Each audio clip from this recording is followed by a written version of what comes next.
नमस्कार, खबर बयार के यूट्यूब चैनल में आपका स्वागत है। टिंकू देवांगन के साथ मैं युवराज सिंह आज़ाद। इस वक्त हम नगरीय निकाय चुनाव के दौर में हैं। रायगढ़ नगर निगम के संदर्भ में अगर हम बात करें तो नामांकन की प्रक्रिया पूरी हो चुकी है और अब प्रत्याशियों को चुनाव चिन्ह का वितरण भी हो चुका है। जिन्होंने नामांकन वापस लेना था वो ले चुके और जो बचे हैं वो मैदान में हैं और अब जो है रण की स्थिति फाइनल हो चुकी है। तो चुनावी रण अगर हम कहें रायगढ़ नगर निगम के महापौर पद को लेकर, हालांकि 48 वार्ड में 48 पार्षदों के लिए ये चुनाव हो रहा है, साथ साथ महापौर का भी सीधा चुनाव है।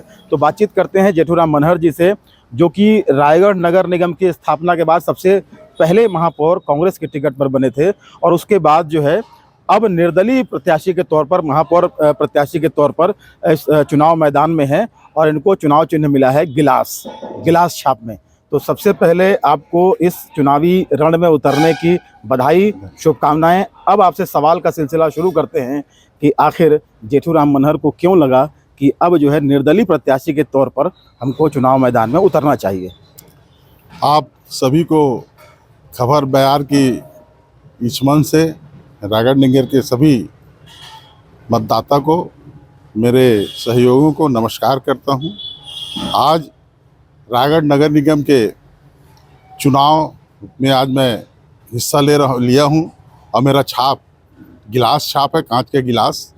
आज रायगढ़ नगर निगम का चुनाव लड़ने के लिए मेरे को इसलिए आवश्यकता हुआ कि 2005 में रायगढ़ नगर के जनता ने मुझे प्रथम नागरिक बनाया था और 2010 तक का मेरा कार्यकाल हुआ और 2010 के बाद मैंने देखा और लोगों से सुना कि रायगढ़ नगर का विकास थोड़ा थम सा गया है। इसलिए मैं एक उनके मंशा के अनुरूप, रायगढ़ जनता के विश्वास के अनुरूप मैं निर्दलीय के तौर पर नगर निगम के चुनाव मैदान में आया हूं और मेरा छाप गिलास छाप है। जेठूराम जी, एक सवाल तैर रहा है शहर की राजनीतिक फिजा में कि जेठूराम मनहर जो है वो भाजपा के द्वारा प्लांट किए गए प्रत्याशी हैं, भाजपा आपके पीछे खड़ी है।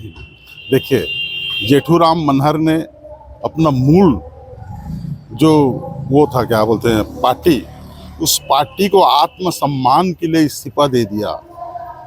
वो आज भारतीय जनता पार्टी जो के लोग जो बोल रहे हैं वो ये समझ ले जेठूराम बहुत ठोस है और ठोस रहेंगे। अच्छा, ये बताइए, आपने अभी घोषणा पत्र 21 बिंदुओं का जारी किया है, तो सरकार जो है प्रदेश में हम देखें तो भाजपा की सरकार है। शहर में अगर आप चुनकर आते हैं और जैसे चुनकर आते हैं आप, तो कैसे सामंजस्य बनेगा? क्योंकि विधायक जो हैं यहाँ के वो वित्त मंत्री हैं छत्तीसगढ़ सरकार में और विकास का जो मॉडल वो पेश कर रहे हैं उसमें जनता का भरोसा बन रहा है। तो कैसे आप उस विकास के मॉडल के साथ संतुलन बनाएंगे? देखिए, जो 2005 में जब मैं रायगढ़ नगर की प्रथम नागरिक बना, उस समय भी मेरे पास सरकार नहीं था। मैं कांग्रेस से चुनकर आया, विधायक बीजेपी का था, बीजेपी का प्रदेश में सरकार था, लेकिन रायगढ़ नगर निगम की जनता बोलता है ना कि जेठूराम मनहर ने अच्छा नगर निगम चलाया। आज भी मैं बताता हूँ, रायगढ़ नगर निगम की जनता के विश्वास पर खरा उतरूंगा, क्योंकि मैं उस जगह का अनुभव एक एक बारीकी से जानता हूँ। लेकिन उस दौरान जब आप सत्ता में थे, शहर की सत्ता में थे, तो आप जो है अपनों से कट गए थे, कहीं ना कहीं कुछ गलतियां हुई थी। देखिए, क्या है, उस समय मेरे में कोई खास मैच्योरिटी नहीं था, उम्र कम था, तो आज मेरे को एक मंथन करता था मैं समय में बैठ के कि मेरे साथ मेरे लोग थे वो दूरी कैसे गए और उनको मैं कैसे कवर नहीं कर पाया।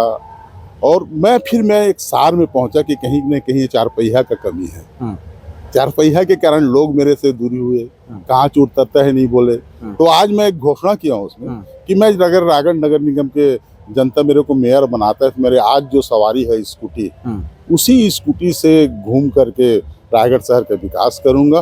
कभी रायगढ़ शहर में चार पहिए में नहीं घूमूंगा नगर निगम के काम के लिए। लेकिन एक बात तो है ना जेठूराम जी कि अगर मान लीजिए आप चुन कर आते हैं और आप कहेंगे मैं स्कूटी में घूमूंगा, लेकिन जब दौरे करने होते हैं जो एक डेकोरम है जो है वो तो कहीं ना कहीं आपको प्रशासनिक टीम के साथ निकलना होगा या कहीं आना जाना होगा, तो उसके लिए तो कम से कम आपको चार पहिया ऑफिशियल लेना पड़ेगा ना। इसके लिए भी मेरे जो बनेंगे, मेरे बाहुबली भी, मेरे जो हैंड बनेंगे वो भी मेरे साथ स्कूटी में चलेंगे। रायगढ़ में अपन 15-20 लाख की गाड़ी की ना लेकर के हम 10 लाख की स्कूटी लेंगे, 10 स्कूटी रहेगा। जो मेयर इन काउंसिल के सदस्य रहेंगे, कमिश्नर रहेगा, आई रहेगा, आरओ रहेगा, खाद्य अधिकारी जो भी रहेंगे वो सब मेरे साथ चलेंगे। चलिए, अच्छा, आपने अपने घोषणा पत्र में सबको जिक्र कर दिया, लेकिन सबसे बड़ा जो टैक्स पेयर अगर हम कहें वो जिंदल है। तो जिंदल से कैसे टैक्स की वसूली हो, क्योंकि कोई भी जो है महापौर या सरकार जो है, शहर सरकार वापस टैक्स मतलब उससे वसूल नहीं कर पा रही है। आपने जिक्र ही नहीं किया है, तो कैसे होगा ये?